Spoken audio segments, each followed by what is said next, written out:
Let's get to our 5 headlines.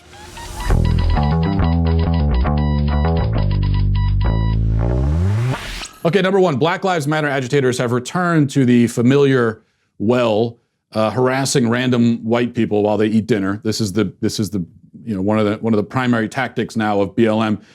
And because BLM are very tough and brave, they focus once again on elderly people. Watch.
So tough, really tough, intimidating to elderly people, big tough guys. They're so strong and brave, are these warriors for freedom.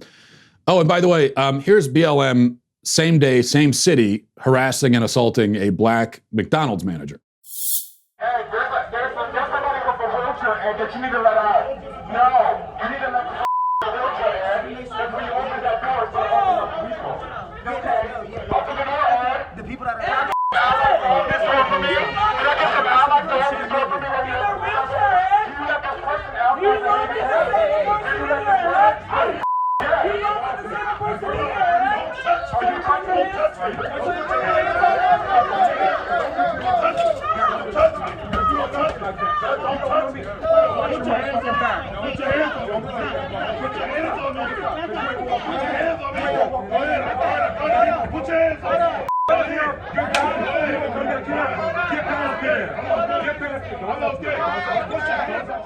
Wow. Okay. Well, so apparently every time I've seen, someone shout at a McDonald's manager because they got a 6-piece nugget instead of an 8-piece nugget, that was really, they were really advancing racial justice. And I didn't realize that. So when you shout at a McDonald's manager, you're advancing racial justice. We hear the word hateful tossed around quite a bit. The left especially likes to call everything hateful, really. And most of the time, hateful really means something more like has opinions that differ from my own or is more passionate about this issue than I am. That's most of the time when someone calls something hateful, that's really what they mean. But what we see here with BLM, this is actually finally a real hateful movement. Hateful in the most literal sense. They are filled with hate. They have only hate to offer. They aren't trying to achieve anything positive. It's not like this is just a misguided way of achieving some positive goal. No, there is no positive goal. There's nothing. Harassing and intimidating old people while they eat dinner, that's not something you do because you have a goal in mind. It's something you do because you hate. You hate them for their race, you hate them for their age, you hate them for their assumed socioeconomic status. BLM is only hate. It is defined by hate. It hates white people, it hates police, it hates conservatives. It hates pretty much everything and everyone that doesn't bend to its whims. It hates black people too. If you noticed in that last video we played, it was a black McDonald's manager, racial minority, middle class, as far as we know, not a conservative or Trump supporter, but they hated him too. Why? Well, because he didn't dance to their tune. That's it. You have to do exactly what BLM wants, and if you don't, then they hate you, and you're an enemy, and you're a fascist, and you're Hitler, and they can do whatever they want to you, and they're morally justified in doing so. That's the attitude. Okay, number 2, but wait, BLM maybe is not so bad after all. A report from The Hill, reading now, it says, despite several incidents of protests against racism and police brutality turning violent, more than 90% of the summer's protests were peaceful, according to an analysis released Thursday. The report, produced by the nonprofit Armed Conflict Location and Event Data Project, identified 7,750 protests between May 26th and August 22nd in 2,400 locations.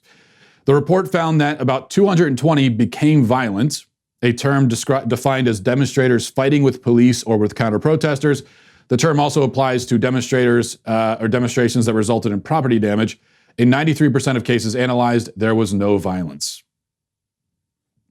Okay, so a few problems here. First of all, there's no reason to trust these numbers at all, period. So we could just end it there, I guess. Second, based on this definition, what we just saw there, BLMers walking around harassing and intimidating the elderly, that doesn't count as violent by this definition. Now it is violent, but it doesn't count by this tally. To be violent by this definition, you have to assault a police officer or burn something, or maybe kill a random pedestrian, as has happened. Maybe that will count. I'm not sure. The third thing, though, is even putting all that aside, let's pretend that the actual figure is 7%. 7% is a lot. Okay, that's a lot. 220 violent riots that even the media will call violent in one summer. 220, and we're supposed to be impressed with that? Oh, it was only 220. Only 220 violent riots in a summer. That's it. No, that's a lot. I am not impressed with BLM's restraint, even if I pretended that it was only 7%. I mean, the crazy thing is, March for Life, pro-lifers get together, hundreds of thousands, been doing this every year for over 4 decades. It's never been violent. There has been 0% violence over 4 decades, with hundreds of thousands of people gathered together. Now, that's impressive, okay? That is an impressive streak. But when you can't even put together, like 4 days in a row of nonviolent protests, no, that's, you know what that tells me? That tells me this is a violent movement. That's what it tells me. By definition. 7% of your quote-unquote protests turn violent, that's a violent movement. To be nonviolent, that number needs to be 0%, 0.001% maybe. Okay, let's see. Number 3. Now, I don't know where this is from or the context, but this apparently is it's a vegan funeral for slabs of meat at the supermarket. I don't know when it happened, but it's making the rounds online. Pretty heart-wrenching stuff. Let's take a look.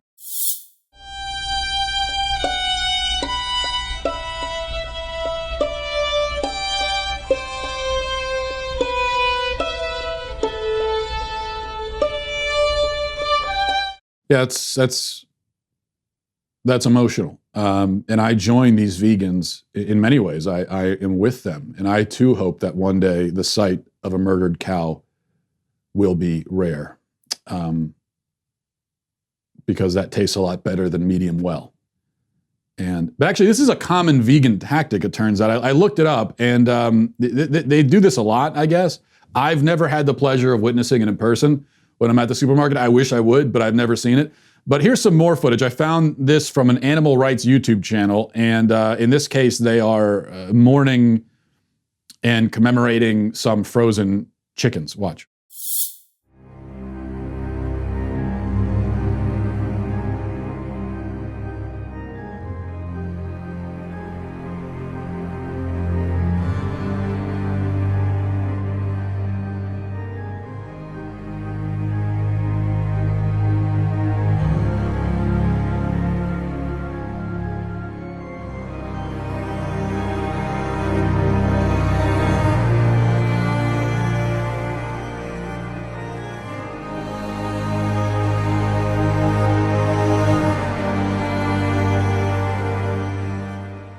May they rest in peace, is pieces with gravy. As for the vegans themselves, well, they say that there's a mental health crisis in America, and Exhibit A right there. Number 4, the United Nations sent out a tweet yesterday. It said, the COVID-19 pandemic is demonstrating what we all know. Millennia of patriarchy have resulted in a male-dominated world with a male-dominated culture which damages everyone, women, men, girls, and boys. It's demonstrating what now? How does what does the patriarchy have to do with? I mean, okay, I guess this is kind of how I remember thinking back in 2008, how the global financial crisis really demonstrated the need for more trans representation in the Australian avant-garde theater scene, which is to say the two things aren't connected at all.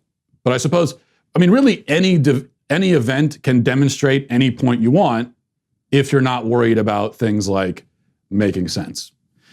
Number 5, finally, for our most important story of the day, and look, I say this in all seriousness, I've of course never been a supporter of Joe Biden. I never saw myself, voting for him. I still probably won't, but I don't know. He just made a case for himself that even I can't ignore. He made one point that sort of made me pause and say, maybe there is a case for voting for him. I don't know. He was being interviewed by reporters yesterday, and this is something that he mentioned, kind of a sales pitch for himself that I thought was pretty persuasive. Listen. Step or two. What's your response to that? Look at how he steps and look how I step. Watch how I run up ramps and he stumbles down ramps, okay? Come on. Yeah, it's a good point. I mean, if you, like me, have always planned to vote for whoever can most skillfully and swiftly navigate a ramp, then Biden might be our guy. I'm a one-issue voter, okay? And my issue is ramps. I want to know how fast can you walk down them, how confidently, how gracefully. Think of all the ramps that a president walks down. I think the latest study was a president has to walk down a ramp 14 times a week. Okay, so that's a lot of ramps. And I mean, do you want a guy who's tripping and stumbling down the ramp? Or do you want someone who could do a cartwheel down the ramp if he wanted to? I just wish that I was alive back in the 19th century to see Grover Cleveland, because that man was a master of ramps. He used to go down ramps on his hands doing handstands. One of the all-time greats when it comes to ramps. Anyway, interesting stuff there. The ramp debate rages on, but a little bit of food for thought, something to think about with the ramps. I'm glad that Biden brought that up. Well, I hope you enjoyed that clip from the Matt Walsh Show. If you did, go ahead and hit that subscribe button right down there so you can stay up to date on all of our future content.